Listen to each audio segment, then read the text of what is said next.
নমস্কার বন্ধুরা, অনেক অনেক আন্তরিক ভালোবাসার সাথে মণিমা রেসিপিজে আপনাদের স্বাগত জানাই। আজকে এসেছি আপনাদের কাছে পুরনো দিনের এক ঐতিহ্যবাহী একেবারে নিরামিষ মটর ডালের অসাধারণ রেসিপি নিয়ে। সাবেকিয়ানায় যার জুড়ি মেলা ভার, চলুন দেখে নেওয়া যাক। তার জন্য 1 কাপ মটর ডাল ভালো করে ধুয়ে 2 ঘন্টা গরম জলে ভিজিয়ে রেখেছিলাম। জল ছেঁকে মিক্সিতে নিয়ে নিলাম, তার সঙ্গে নিলাম 3টে কাঁচা লঙ্কা আর কিছুটা আদা।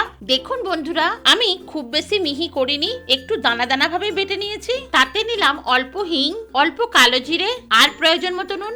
সবকিছু ভালোভাবে মিশিয়ে একই দিকে ঘুরিয়ে ফেটিয়ে নেব। বন্ধুরা, এই ফেটানোর কাজটা ধৈর্য সহকারে 5 থেকে 6 মিনিট ধরে করে নিতে হবে, তবেই মটর ডালের বড়াগুলো ফুলবেও ভালো আর খেতেও হবে খুবই সফট। কিছুক্ষণ ফেটানোর পর মটর ডালটা হয়েছে খুবই হালকা আর কিছুটা কালারও চেঞ্জ হয়ে গেছে। এবার মটর ডালের বড়ার ঝোলের আলুটা এইভাবে কেটে নেব। দেখুন বন্ধুরা, আমি লম্বা লম্বা ভাবে কেটে নিয়েছি। ঝিঙেটাও এইভাবে লম্বা লম্বি কেটে নেব। একইভাবে লম্বা করে বেগুনটাও কেটে নেব। সব সবজিগুলো আমার কাটা হয়ে গেছে। ফ্রাই প্যানে কিছুটা তেল আমি গরম করে নিয়েছি। এবার একটা একটা করে মটর ডালের বড়া আমি গরম তেলে ছেড়ে দিচ্ছি। বন্ধুরা, আমি একসঙ্গে অনেকগুলি করে মটর ডালের বড়া ভেজে নিচ্ছি। আপনারা চাইলে সুবিধে মতো কম কম করে ভেজে নিতে পারেন। এবার উল্টে পাল্টে বড়াগুলোকে ভালো করে ভেজে নিতে হবে। দেখুন বন্ধুরা, মটর ডালের বড়াগুলো কত সুন্দর ফুলে উঠেছে আর হলুদ না দেওয়া সত্ত্বেও কতটা সুন্দর কালার এসছে। এবার তেল ছেঁকে তুলে নিলাম। দেখুন মটর ডালের বড়াগুলো কতটা লোভনীয় হয়েছে।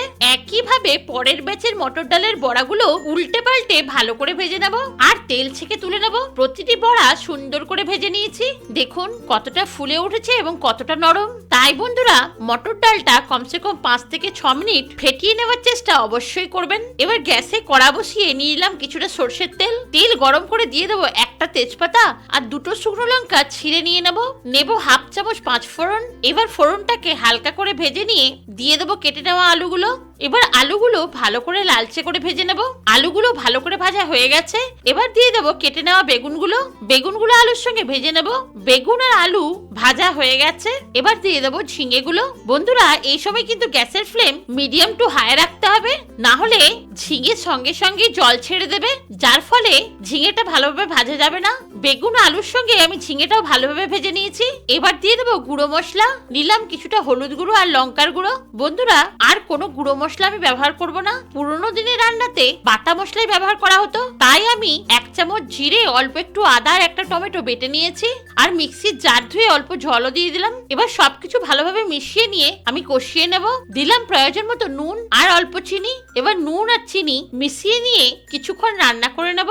বন্ধুরা, ভিন্ন জায়গার বিভিন্ন রেসিপি আপনাদের এই চ্যানেলে একেবারে সহজ পদ্ধতিতে আমি শেয়ার করেছি, তাই আপনি যদি আমার চ্যানেলে নতুন বন্ধু হয়ে থাকেন তাহলে চ্যানেলটিকে সাবস্ক্রাইব করে পাশে থাকা বেল আইকনটিকে প্রেস করে অলে সেট করে দিয়ে বন্ধু হয়ে সবসময় পাশে থাকার অনুরোধ রইল। কথায় কথায় মশলা থেকে তেল ছেড়ে দিয়েছে।